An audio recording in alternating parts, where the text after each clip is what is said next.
This week, Sammy Garduno-Martinez is spending his first full week at a special rehabilitation hospital near Chicago.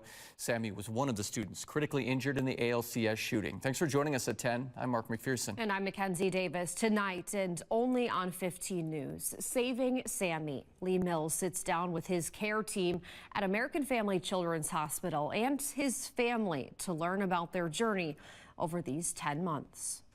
The family was hesitant to speak out until now. The last 10 months have been painful, so painful that it's sometimes hard for them to put into words. But they've chosen to keep the faith and never give up.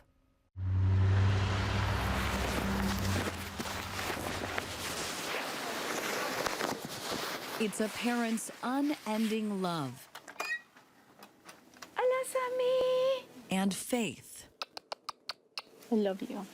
That's held the Garduno-Martinez family together. Can you make a happy face? These last 10 months. Ambulance, squad car, fire engine. They found multiple victims. After a student opened fire at ALCS. Suddenly I received a text message, and I saw the message. Gabby Martinez was working from home.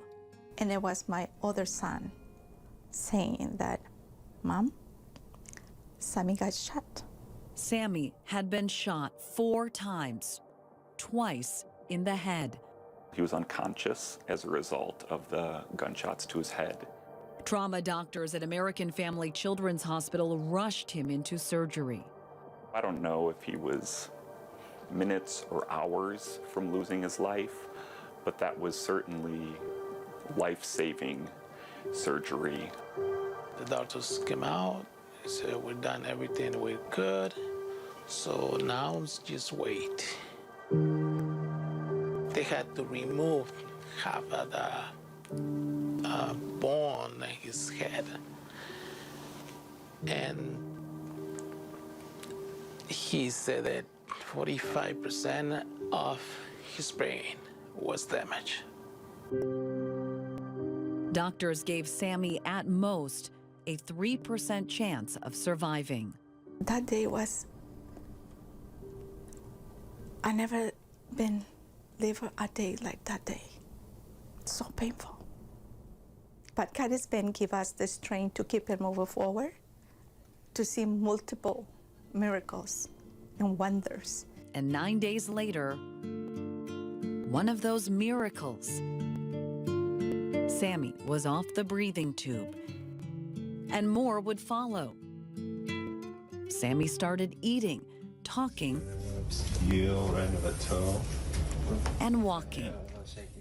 I see how much he can do on his own. You know, just getting a little help here and there. But he was working really hard. Incredible progress for somebody with so much trauma, so much damage, especially to his brain. Doctors gave the family a discharge date. And then the unthinkable. Sammy had a devastating setback. He started to become confused and then started having seizures. In March, Sammy's doctors discovered a rare form of autoimmune encephalitis. As a result of the initial trauma to his brain, his immune system was exposed to his brain and developed antibodies that later reattacked his brain. When the encephalitis came, was devastating again. It seems like it's not, we don't have it in the hospital. And the seizures began like a minute and a half. It was increasing all the time. And it took like an hour and a half constantly to see him like that. It was really hard to see him like that. Sammy was back in the ICU in an induced coma for 5 weeks. He came out in mid-April to the hospitalist service, not moving, not talking. He was opening his eyes, but all those other functions had been lost. For months, Sammy was unable to speak or move. Sammy was screaming all day long and pain. It was really hard to us to stay in the room. And it was really hard to be out of the room. But Gabby and Aspidi's faith never faltered. And I said, God, I don't want to hear. It's too much. It's so painful. I said, okay, okay. I will keep and believe it. You did it once, you're gonna do it twice. I know. And little by little, Can you go a little higher? Sammy began coming back. Yay!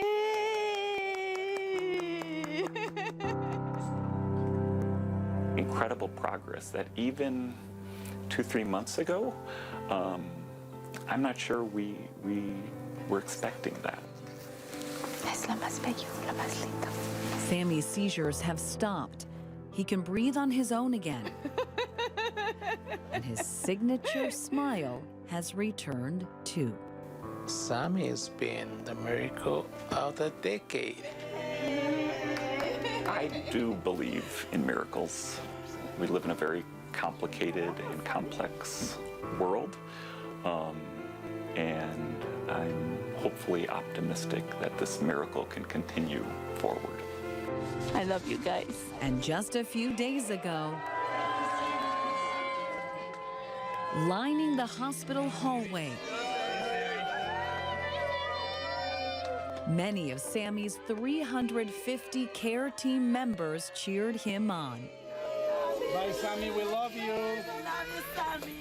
To say goodbye and to celebrate how far Sammy has come and where he's going. It's bittersweet, it's tragic, but at the same time, hopefully there's some hope. I'm excited and happy and I'm emotional, and I didn't even have tears to cry at how happy I am. Thank you to everyone that's been praying for us. Bye, Sammy! Dr. Williams says Sammy will probably always need some level of care. His parents haven't left his side since day one and plan to be in Chicago for the next 2 months while Sammy is treated at Shirley Ryan Rehab Hospital. But they do plan to return to Madison, and that's where you come in. The GoFundMe for Sammy's family is now over $200,000. And while that is incredible, in order to return home, they need a new house. They learned it would actually cost more to retrofit their home than to buy a new handicapped accessible one. They also need an accessible van, among other things. If there is anything you can do, a link to the GoFundMe is posted in this story on our website, WMTV15news.com. Sammy, we're all pulling for you. In the studio, Lee Mills, WMTV 15 News.